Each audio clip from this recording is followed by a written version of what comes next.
Assalamualaikum warahmatullahi wabarakatuh.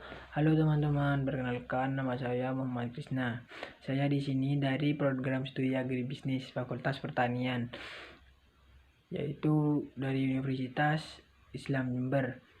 Di sini saya akan membahas tentang Pancasila sebagai sistem filsafat.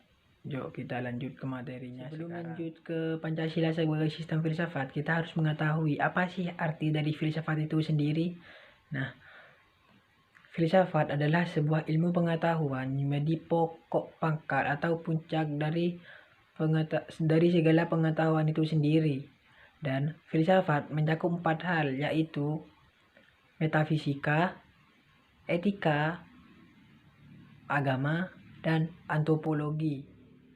Nah, tanpa kita kesadari, filsafat itu sendiri memiliki pengertian yang berbeda-beda. Menurut filosofis yaitu 3 filosofis ini, yaitu Titus, Smith, dan Nolan. Menurut mereka, filsafat itu memiliki pengertian yang berbeda-beda menurut watak dan fungsinya masing-masing. Dan di sini filsafat dibagi menjadi 5, yaitu yang pertama, filsafat adalah sekumpulan sikap dan kepercayaan terhadap kehidupan dan alam yang biasanya diterima secara tidak kritis, yaitu dari arti informal. Yang kedua, filsafat adalah suatu proses kritik dan pemikiran terhadap kepercayaan dan sikap yang sangat dijunjung tinggi, yaitu dari arti formal.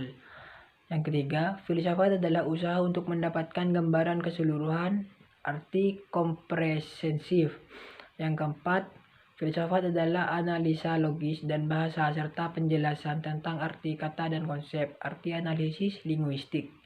Yang kelima, filsafat adalah sekumpulan problematik yang langsung mendapat perhatian manusia dan dicarikan jawabannya oleh ahli-ahli filsafat, yaitu arti aktual dan fundamental. Oke teman-teman, mengapa sih kok Pancasila dikatakan sebagai sistem filsafat?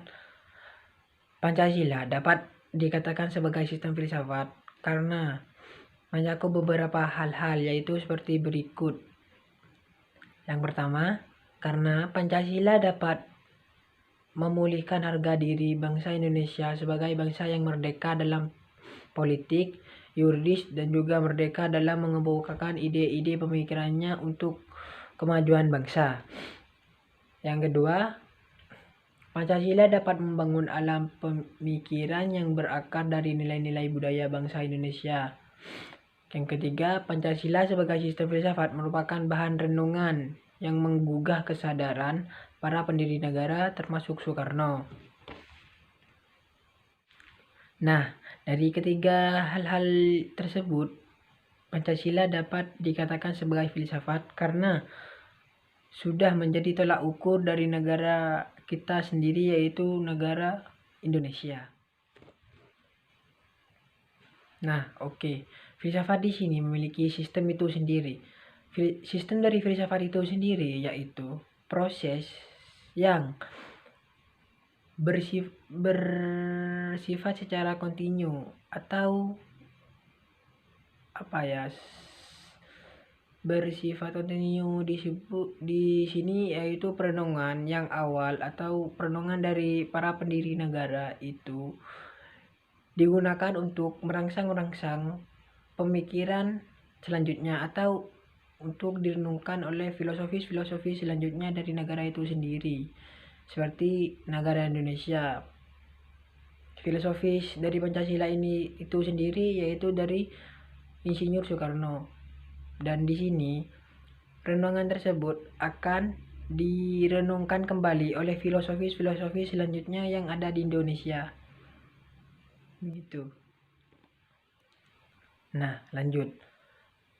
Di sini Nur Bakri menjelaskan bahwa sistem Pancasila sebagai sistem filsafat itu sendiri karena Pancasila adalah hasil dari perenungan dari pendiri negara, yaitu Soekarno, Muhammad Hatta, dan pendiri-pendiri yang lain.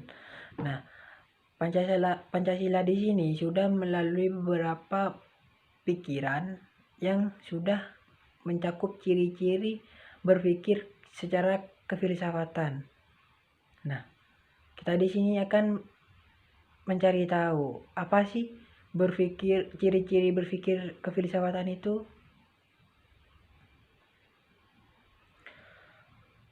Beberapa ciri-ciri berpikir kefilsafatan meliputi 4 hal, yaitu yang pertama, sistem filsafat harus bersifat koheren, artinya berhubungan satu sama yang lain secara runtut, tidak mengandung pernyataan yang saling bertentangan di dalamnya. Nah, Pancasila sebagai sistem filsafat bagian-bagiannya tidak saling bertentangan meskipun berbeda, bahkan saling melengkapi dan tiap bagian mempunyai fungsi dan kedudukan tersendiri.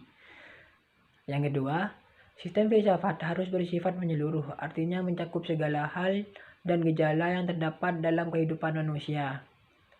Pancasila sebagai filsafat hidup bangsa merupakan suatu pola yang dapat mewadahi semua kehidupan dan dinamika masyarakat di Indonesia. Yang ketiga, sistem filsafat harus bersifat mendasar, artinya suatu bentuk perenungan mendalam yang sampai ke inti mutlak permasalahan sehingga menemukan aspek yang sangat fundamental. Nah, Pancasila di sini sebagai sistem filsafat dirumuskan berdasarkan inti mutlak tata kehidupan manusia menghadapi diri sendiri, sesama manusia, dan Tuhan dalam kehidupan bermasyarakat dan bernegara.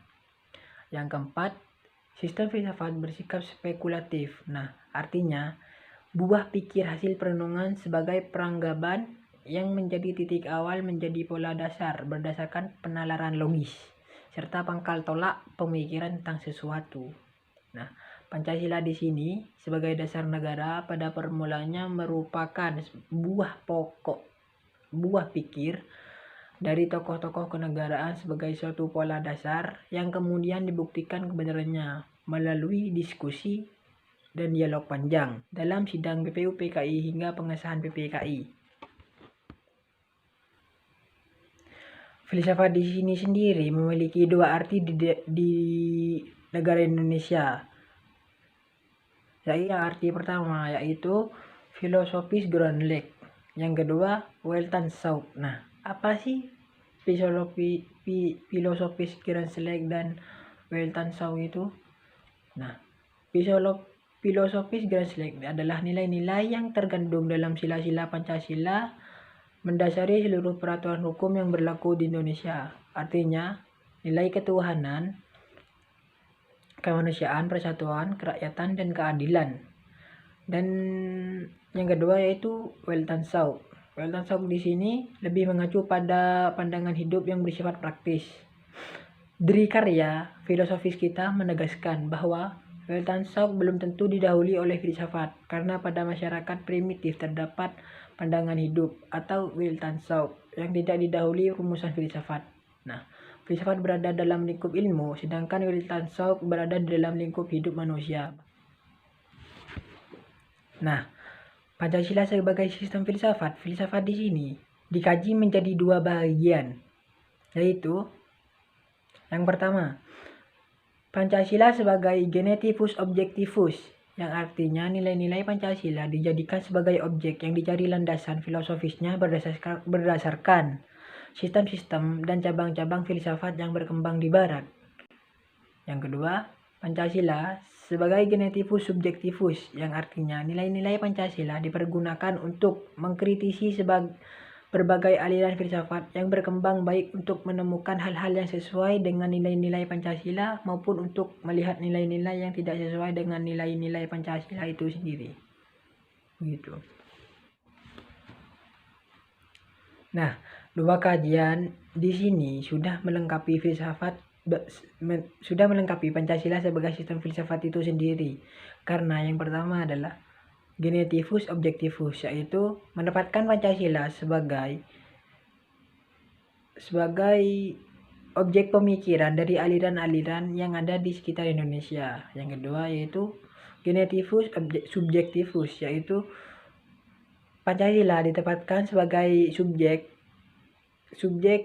pemikiran aliran-aliran yang ada di Indonesia. Jadi kedua kajian ini sudah saling melengkapi dan menutupi kekurangannya masing-masing, begitu. Sekian dari saya, kurang lebihnya mohon maaf. Wassalamualaikum warahmatullahi wabarakatuh.